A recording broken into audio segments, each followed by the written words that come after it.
मेहनत कर पड़ता है जी जान से तपना, तभी पूरा होता है एक बढ़िया नौकरी पाने का सपना। आज बात करेंगे ड्रीम जॉब ड्रीम कंपनी में कैसे मिले। 10 पॉइंट दूंगा, 10 पॉइंट स्टेप वाइज दूंगा। मैं Vivek Bindra, founder and CEO बड़ा बिजनेस डॉट कॉम। उससे पहले 3 सिनेरियो समझिएगा।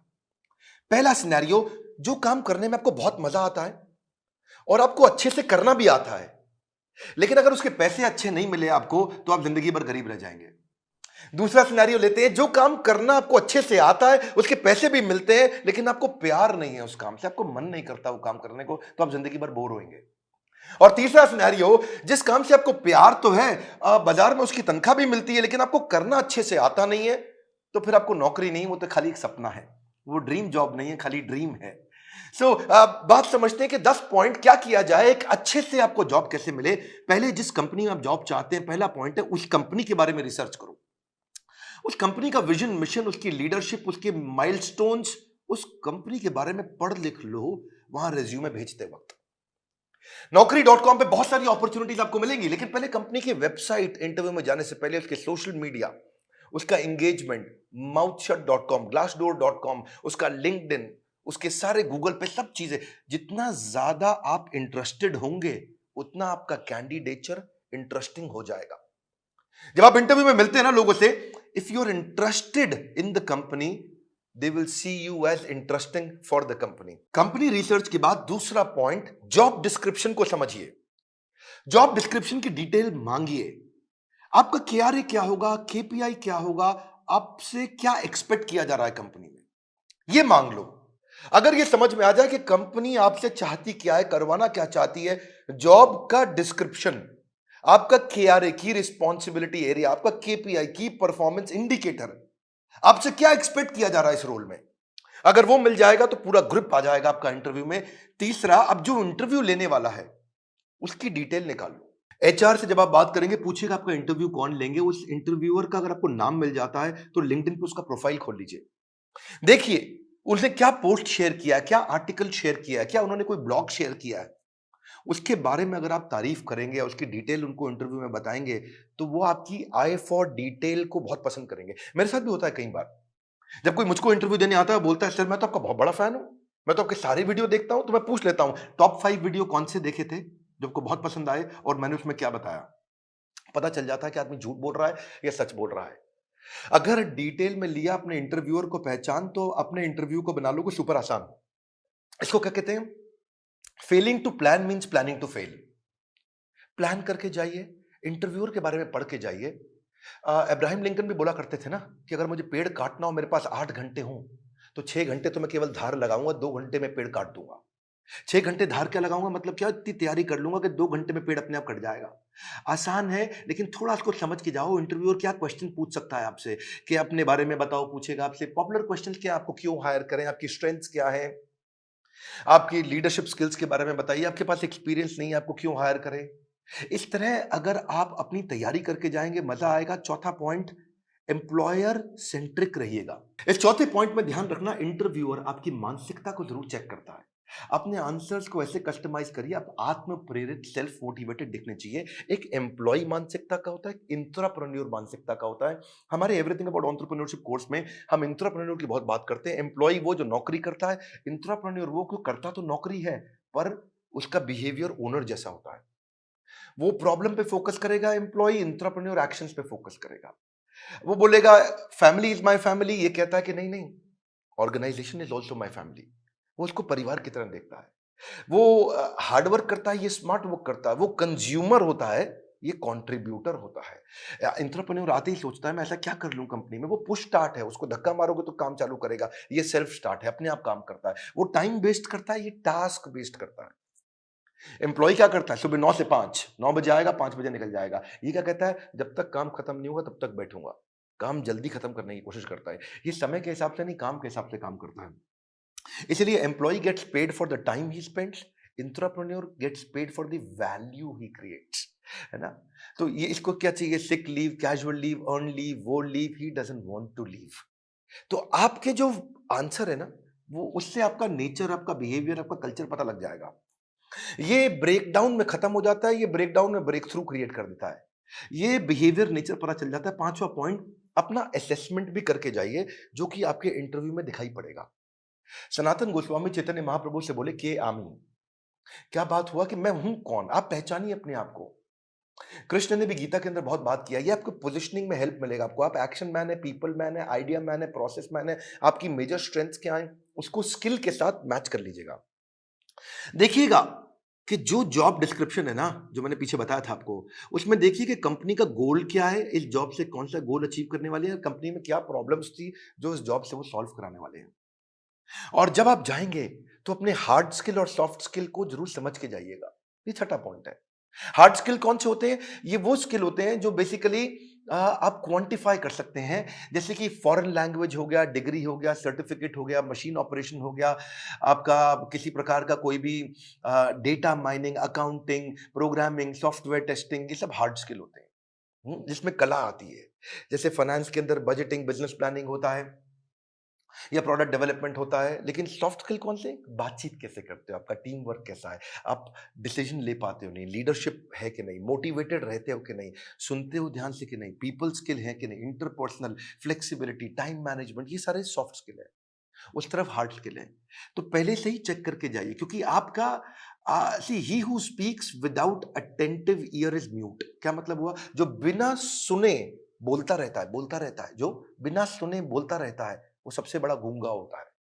उसके बोलने का कोई फायदा नहीं है। इसलिए आपकी कम्युनिकेशन में सुनिए ध्यान से कि वो क्या डिमांड है आपसे। इफेक्टिव कम्युनिकेशन में 20% is only what you know, 80% is how do you feel about what you know. कैसे आप उसे कम्युनिकेट करते हैं। सीधे बैठिए, हमेशा स्माइल मेंटेन करिए। ऐसा करके आराम से रिलैक्स होकर के बैठने वाला तो जमेगा नहीं ना। कॉन्फिडेंट और इंफॉर्मेटिव लगते हैं जब आप अच्छा कम्युनिकेशन और सॉफ्ट स्किल मैनेज कर पाते हैं। सातवां है, अब मौका ढूंढिए कि आप भी कोई ऐसा क्वेश्चन करें जिस क्वेश्चन से इंटरव्यूअर को लगे यार ये आदमी बुद्धिमान है। एक बात बताऊं आपको कि knowledge is having the right answer, but intelligence is asking the right question. ज्ञानी व्यक्ति के पास उत्तर होता है, पर बुद्धिमान व्यक्ति के पास प्रश्न होता है। अगर आपने कोई ऐसा प्रश्न किया जिस प्रश्न से वो बहुत इंप्रेस हो सकता है, जैसे आप उनसे पूछिए इस बारे में, इस रोल से आप कौन सी प्रॉब्लम सॉल्व करना चाह रहे हैं, इस रोल के माध्यम से आप कौन सा गोल अचीव करना चाह रहे हैं, इस रोल से आप मेरी परफॉर्मेंस को कैसे इवैल्यूएट करेंगे। कितना पावरफुल आप प्रश्न पूछते हैं, ये भी सामने वाले को इन्फ्लुएंस करता है। आठवां, सैलरी नेगोशिएशन की बात आए तो बहुत जोर मत डालिएगा। अनरियलिस्टिक सैलरी हाइक से सामने वाला समझ जाता है ये केवल पैसे के लिए नौकरी करने आया है, ये वैल्यू नहीं क्रिएट कर पाएगा। इसलिए वैल्यू क्रिएशन पे फोकस करिए, वैल्यूएबल अपने आप आएगा। मैं इसमें आपको हमारे जो दूसरे डायरेक्टर हैं संजय कथोरिया जी, इनका आपको 2015-16 का एक्सपीरियंस शेयर करता हूं। एक बार ये श्रीलंका में एक कंपनी के चेयरमैन के पास इंटरव्यू देने गए और कंपनी के चेयरमैन ने इन्हें एक ही बात पे इनकी मर्जी की सैलरी दे दी। और वो क्या बात थी? जब उन्होंने पूछा क्या सैलरी लोगे, तो ये कहते हैं I believe in creating value and then sharing value. क्या मतलब हुआ इसका? कि मैं पहले 100 दिन आपके लिए वैल्यू क्रिएट करूंगा, अगर वैल्यू क्रिएट हो गई बढ़िया, तो उसके बाद आप उस वैल्यू को शेयर कर देना मेरे साथ, तब आप तनख्वाह मेरे हिसाब से दे देना। अभी आपको जो समझ में आता हो आप दे सकते हो मुझे, लेकिन मैं वो काम करके दिखाऊंगा, वो वैल्यू क्रिएट करूंगा, तब मैं वैल्यूएबल डिमांड करूंगा। Create value then share value. ये बात सामने वाला इतना इंप्रेस हुआ, बोला कोई बात नहीं, 100 दिन की बात की है, आज ही बता दो क्या तनख्वाह लोगे।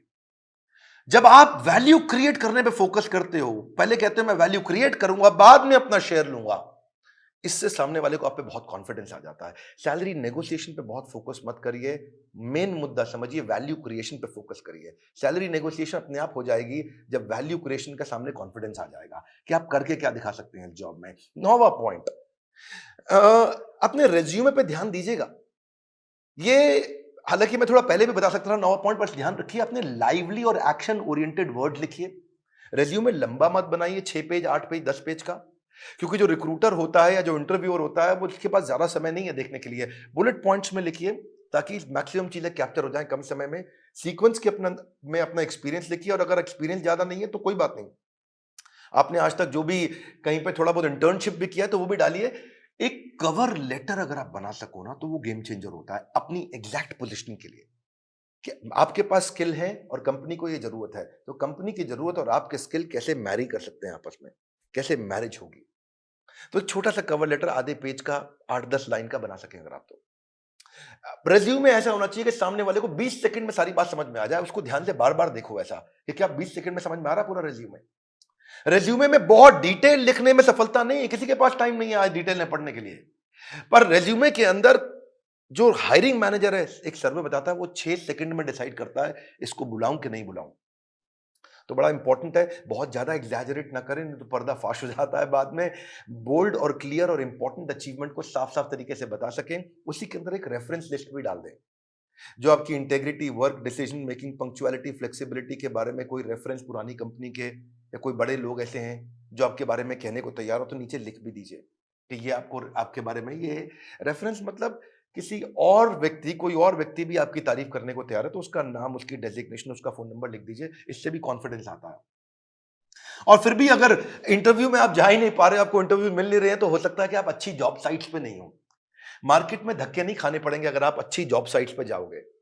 इसमें आपको फ्री ऑफ कॉस्ट बहुत सारी अपॉर्चुनिटी मिल जाती है, ऑटो नोटिफिकेशंस मिल जाते हैं, अपने आप नोटिफिकेशन आते रहते हैं, एम्प्लॉयर खुद ही आपके पास आ जाता है अगर आप अच्छी जॉब साइट्स पे जाते हो। इसमें प्रीमियम सर्विसेज भी होती हैं। बड़ी पॉपुलर जॉब साइट्स में shine.com, naukri.com, Times Ascent, Times job और मॉन्स्टर है। लेकिन अगर आप नए हैं तो freshers world, fresherslive.com, Internshala internship पे काम कराती है, या freelancer.com, indeed.com। अगर आप नए हैं तो इन पे जाइए। बेरोजगार खेल रहे हैं स्मार्टफोन पर ताश, ये वीडियो उनको शेयर करें, दिशा मिल सकती है बड़ी खास। मैं एक बात और बताऊंगा, हमारे प्रॉब्लम सॉल्विंग कोर्स के अंदर हमने पूरा का पूरा कोर्स ही इसके ऊपर बना रखा है, और एवरीथिंग अबाउट एंटरप्रेन्योरशिप को भी अब 2 हिस्से में डिवाइड कर दिया है। अगर आप नए हैं, इंट्राप्रेन्योर बनना चाहते हैं, या आगे चल के स्टार्टअप शुरू करना चाहते हैं, तो एवरीथिंग अबाउट एंटरप्रेन्योरशिप का एक हिस्सा आपको काम आएगा।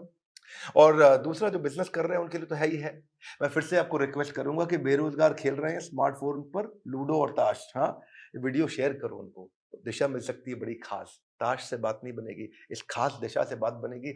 अगर आप नए आए, सब्सक्राइब जरूर करिएगा, लाइक करके उत्साह बढ़ाइए, बोर्ड लाइन नंबर पे फोन करिए, चेक करिए कि कैसे एवरीथिंग अबाउट एंटरप्रेन्योरशिप जिंदगी भर के लिए आपको एक बड़ी दिशा दे सकता है, आपको एक इंट्राप्रेन्योर बना सकता है। किसी को नौकरी मिले ना मिले, इंट्राप्रेन्योर की बहुत कमी है, उसको नौकरी जरूर मिलती है। हमारे साथ जुड़े रहने के लिए, दुनिया का नंबर 1 एंटरप्रेन्योरशिप यूट्यूब चैनल बनाने के लिए, वीडियो को लाइक करके उत्साह बढ़ाने के लिए आप सबको हृदय की गहराइयों से प्रेम पूर्वक